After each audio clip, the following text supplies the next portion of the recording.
Sumainyo ang Panginoon. At sumaiyo rin. Ang mabuting balita ng Panginoon ayon kay San Mateo. Papuri sa iyo, Panginoon.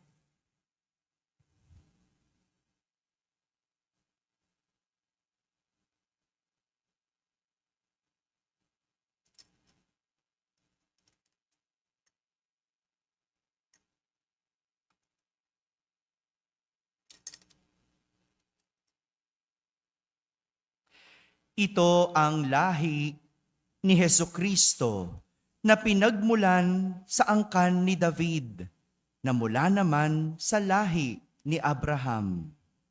Si Abraham ang ama ni Isaac, si Isaac ang ama ni Jacob, na ama ni Juda at ng kanyang mga kapatid. Naging anak naman ni Juda kay Tamar sina Fares at Sara. Si Fares ang ama ni Esrom at si Esrom ang ama ni Aram.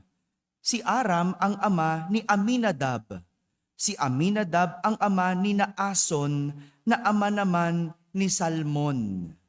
Naging anak ni Salmon kay Rahab si Booz. At naging anak naman ni Booz kay Ruth si Obed. Si Obed ang ama ni Hese na ama ni Haring David. Naging anak ni David si Solomon sa dating asawa ni Urias. Si Solomon naman ang ama ni Roboam. Si Roboam ang ama ni Abiyas. At si Abiyas ang ama ni Asa. Si Asa ang ama ni Hosafat. At si Hosafat ang ama ni Horam, na siya namang ama ni Osias. Itong si Osias ay ama ni Hotam, na ama ni Akas. At si Akas ang ama ni Ezekias.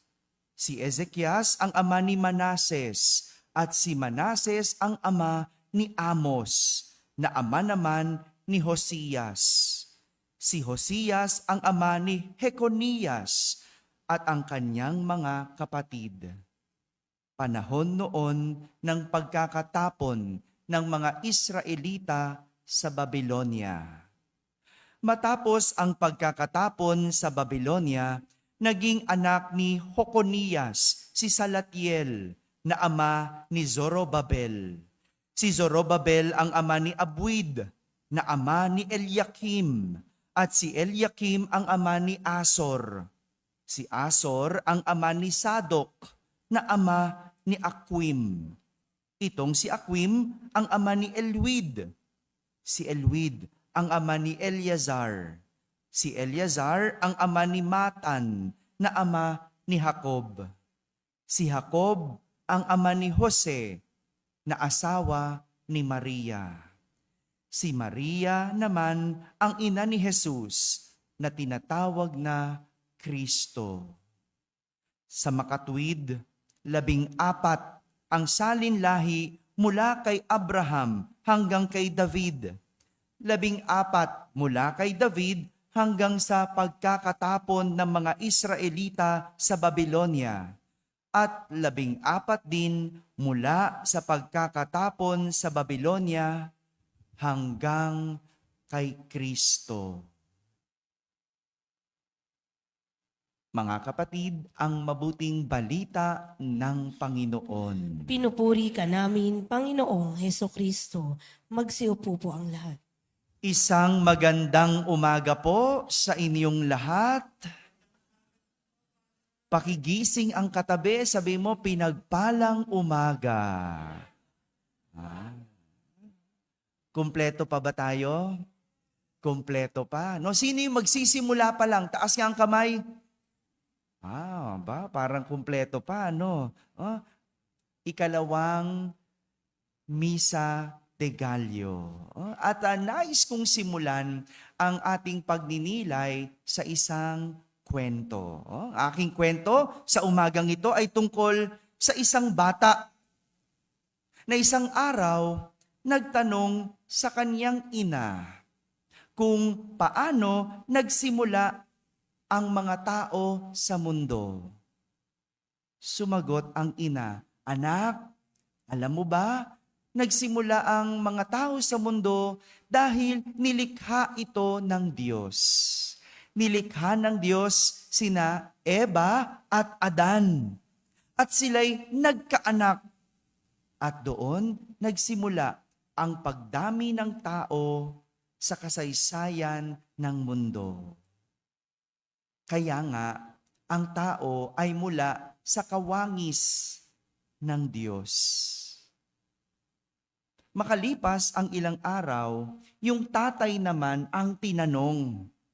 Parehas na tanong, Tay, paano nagsimula ang kasaysayan ng mga tao sa mundo? Sumagot ang ama, Anak, nagsimula ang tao sa mundo ayon sa siyensya. Ito'y mula sa unggoy. Kaya mula doon, na-develop ang lahi ng tao. Kaya nga kung titignan mo ang isang unggoy, no, wangis nito ang isang tao. Ganyan ang tinuturo ng siyensya. Pagkarinig ng anak, sa sagot ng tatay, nalito ito. Hindi alam kung ano ba talaga ang pinagmulan ng tao. Kaya bumalik ito sa kanyang ina. Sabi niya sa kanyang ina, Nay, bakit magkaiba kayo ng sagot ng tatay? Paano ba talaga nangyari?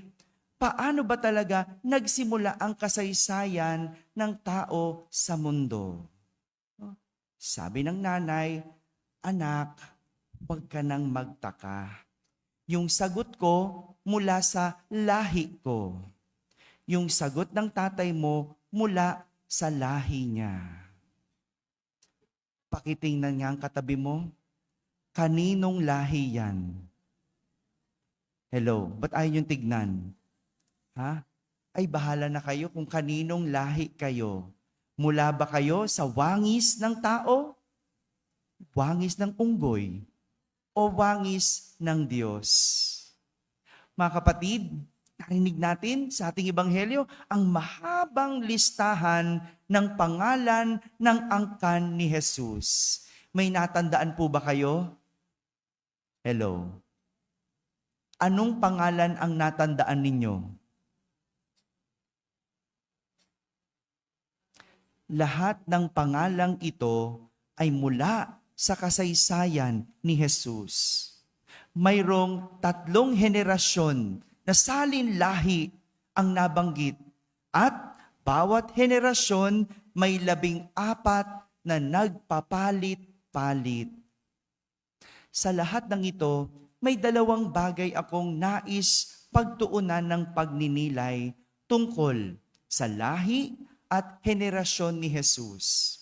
Una, si Jesus ay mula sa lahi ng mga hari.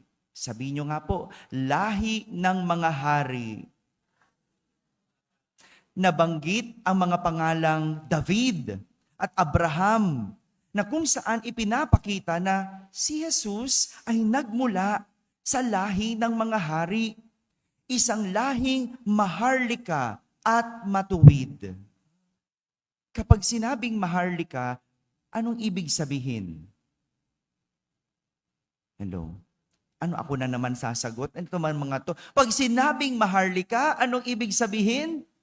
Mayaman. Ito naman mga to. Ginigising ko lang po kayo kasi tulala na kayo no? Day 2 pa lang tayo, tulala na. Oh? Maharlika, mayaman. Yan ang angka ng mga hari. At ang mga hari noon, matutuwid. Matutuwid. Isang lahing maharlika at matuwid ang lahi ni Jesus. Ito yung patunay sa nasasaad sa kasulatan na ang Mesiyas na isisilang ay mula sa lahi ni David at bilang katuparan ng pangako ng Diyos ayon sa lipi ni Abraham. Kaya binanggit ang mga pangalang yon, importante. Kasi mula yon sa kasulatan. Ibig sabihin, patunay yon na si Jesus ang Mesiyas. Siya ay nagmula sa lahi ni David, lahi ng mga hari. Maharlika. Yung kakilala ko, no, yung pinakilala ko sa inyo kahapon, nandito ba kayo kahapon?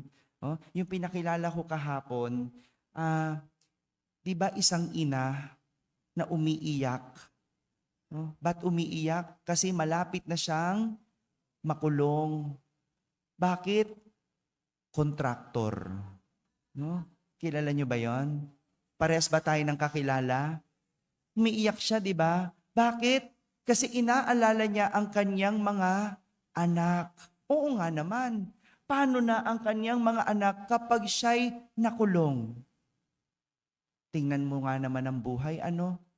Gusto mo lang naman pala maging ina.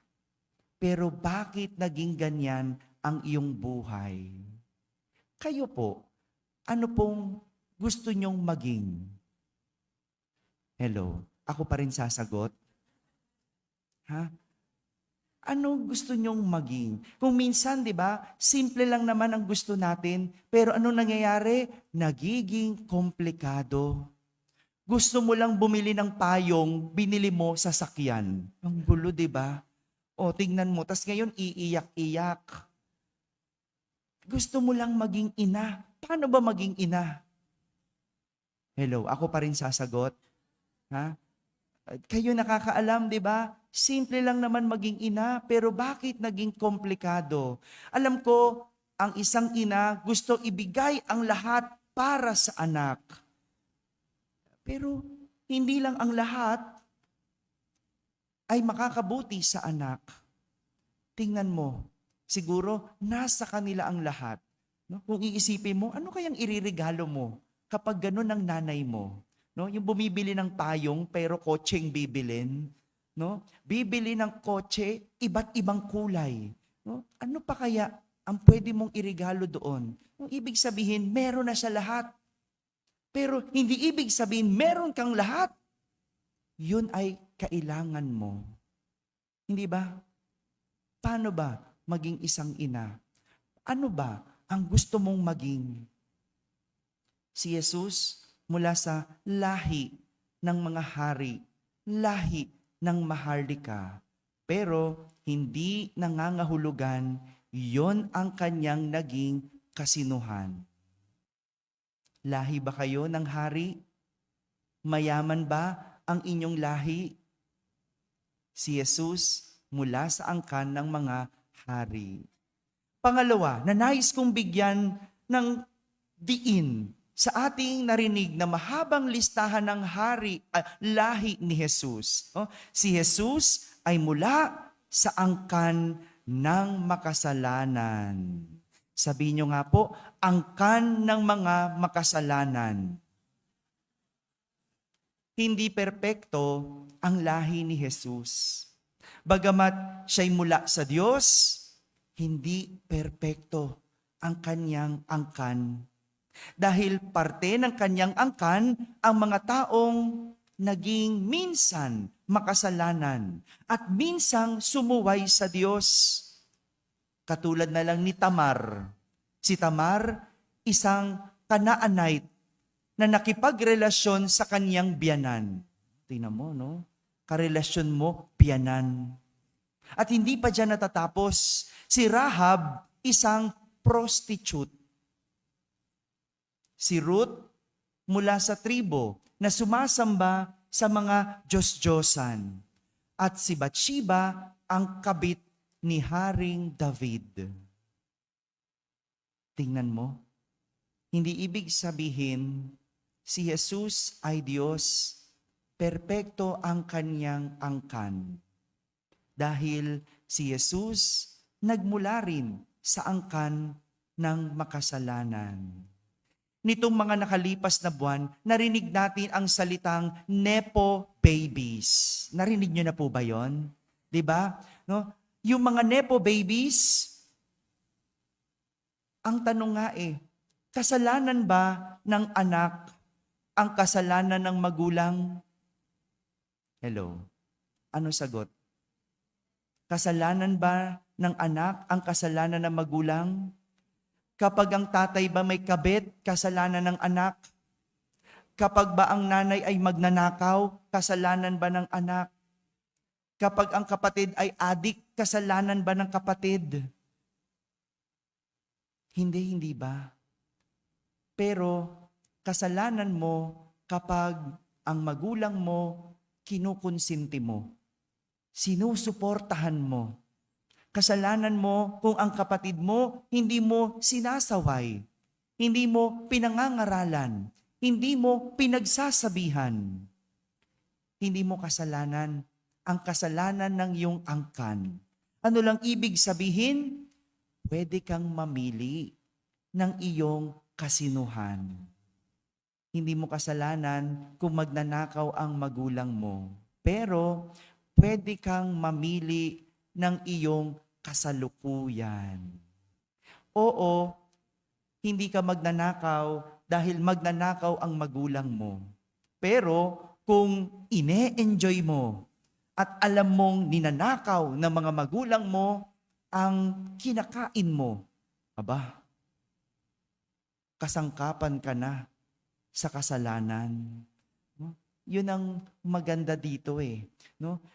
Galing ka man sa angkan ng makasalanan, hindi nangangahulugan, ikaw din ay makasalanan.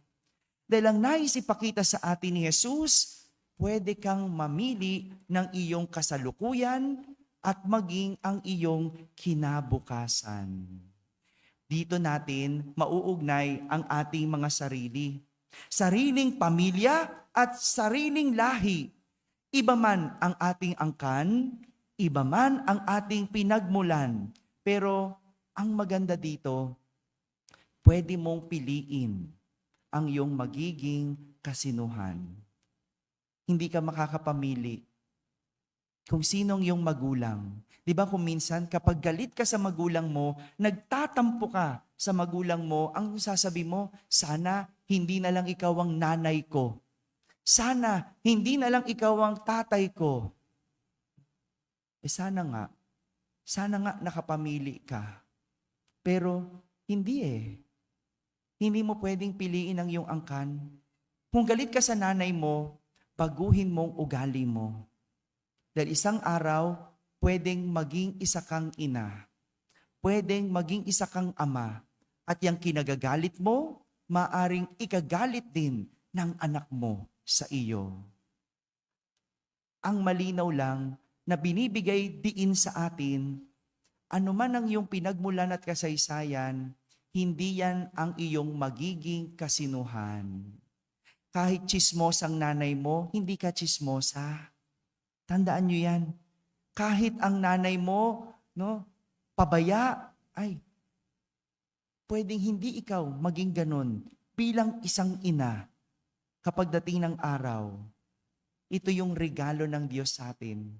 Ito yung magandang regalo ng Diyos sa bawat isa sa atin, na ang bawat isa mayroong kakayanan mamili ng kanyang magiging kasalukuyan at magiging kanyang kinabukasan. Kung may ayaw ka sa pamilya mo, sabihin mo sa sarili mo, balang araw, babaguhin ko. Hindi ako magiging ganon. Sige nga, tingnan nga natin, baguhin mo. Meron kang kakayanan. Piliin ang iyong magiging kasalukuyan at kinabukasan. Dahil ang Diyos, hindi man maganda ang iyong angkan, titignan ka at huhusgahan sa iyong kasalukuyan at maging sa iyong kinabukasan. Amen. Amen.